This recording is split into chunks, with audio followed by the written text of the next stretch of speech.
Au fait, Grand, t'as fait ta liste au Père Noël? Ouais. Et tu lui as demandé quoi? Des patates, bien sûr. Ah, ouais, je pose des questions cons aussi, moi, des fois. Salut, c'est la Baller Life.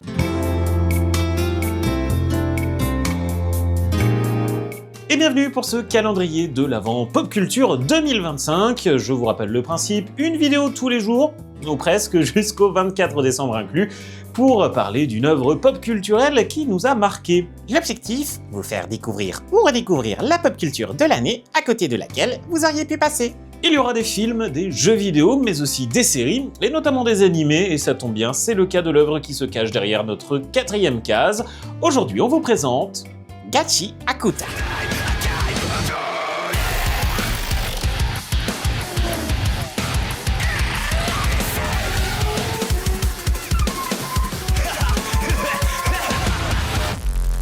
Ah tiens, on est de retour sur un animé donc.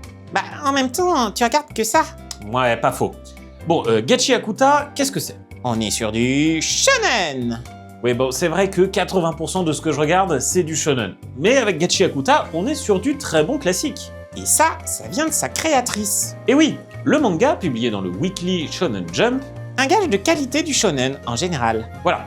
Donc le manga a été créé par Kei Urana. Et Kei Urana, elle a été, dans le début de sa carrière de mangaka, l'assistante d'Atsushi Okubo. Tiens, c'est bizarre, le nom me dit quelque chose. Il a fait quoi comme manga, lui? Bon, 3 fois rien, il a juste fait Soul Eater et Fire Force. Ah ouais, on est sur 2 gros bangers quand même. Oh oui, surtout Soul Eater qui tient une place toute particulière dans mon cœur. Mais Kei Urana, c'était juste son assistante. Il y a quand même une influence. Oh oui, et pas qu'un peu. Hein. Visuellement, ça se ressent très très fort dans le chara-design, le choix des couleurs, même le trait en fait. C'est bien simple, hein. Sans savoir qui était l'auteur de ce manga, j'avais senti une forte inspiration de Soul Eater et Fire Force. Force est de constater que la pomme ne tombe jamais bien loin de l'arbre. Au niveau de l'histoire aussi, on est sur du très bon shonen, avec des petites touches quand même de Soul Eater, on ne renie pas ses origines. On y suit l'histoire de Ludo, un jeune garçon issu des bidonvilles, et qui a comme passion de réparer un petit peu tout ce qu'il trouve jeté dans les déchets par les habitants des quartiers riches, des poupées, des vêtements, ce qu'il appelle ses trésors. Un jour, alors qu'il rentre d'une de ses chasses au trésor, il découvre son père mort assassiné. Il est évidemment accusé à tort et est condamné à mort, sa sentence, être lâché dans le vide. Car, à sa grande surprise, et à la nôtre aussi, Ludo vivait dans le ciel.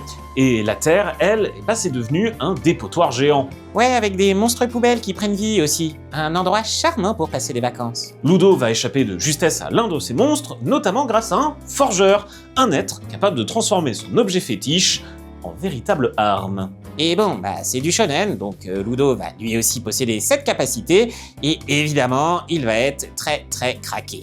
On va pas vraiment vous en dire plus sur l'histoire, hein. Grosso merdo, on vient de vous résumer les 2 premiers épisodes qui servent surtout de mise en place à l'histoire et à l'univers.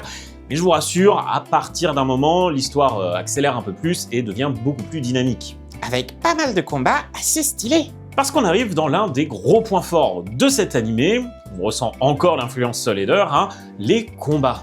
Les personnages possèdent des armes et des capacités qui sont franchement sympas. Le tout appuyé par une animation fluide, dynamique et un choix de cadrage qui met souvent en avant les combats. Les personnages possèdent des armes et des capacités qui sont franchement sympas. Le tout appuyé par une animation fluide, dynamique et un choix de cadrage qui met souvent en avant les combats. Attends, c'est l'animé parfait alors? Eh ben, pas tout à fait, hein. En fait, on sent bien qu'on est sur le premier manga de Kei Urana. Il y a pas mal de petits défauts, des petites imperfections par-ci par-là. Tiens, par exemple, je trouve que le rythme est assez inégal. Je me suis un peu ennuyé sur le début. Heureusement, ça va mieux à partir de l'épisode 5-6. Bon, et puis on est peut-être un peu trop dans le shonen. Ça manque peut-être un peu d'originalité, les ficelles sont peut-être un peu grosses. C'est surtout qu'en fait, elles sont connues ces ficelles. Mais alors du coup, flop au final? Non, quand même pas, hein. J'irai pas jusque-là, surtout que si c'était le cas, on n'en aurait pas parlé dans ce calendrier de l'Avent. Certes, des petites imperfections, mais il y a surtout des trucs très très cool, comme les personnages, et encore une fois, les combats qui sont vraiment bien mis en avant dans cet animé. Donc, si vous cherchez un shonen plutôt sympa, on vous conseille Gachi Akuta. Et en attendant, tu peux liker et commenter en prétendant par exemple que la vidéo est bien sortie le 4 décembre et pas du tout avec 24 heures de retard. Oupsie!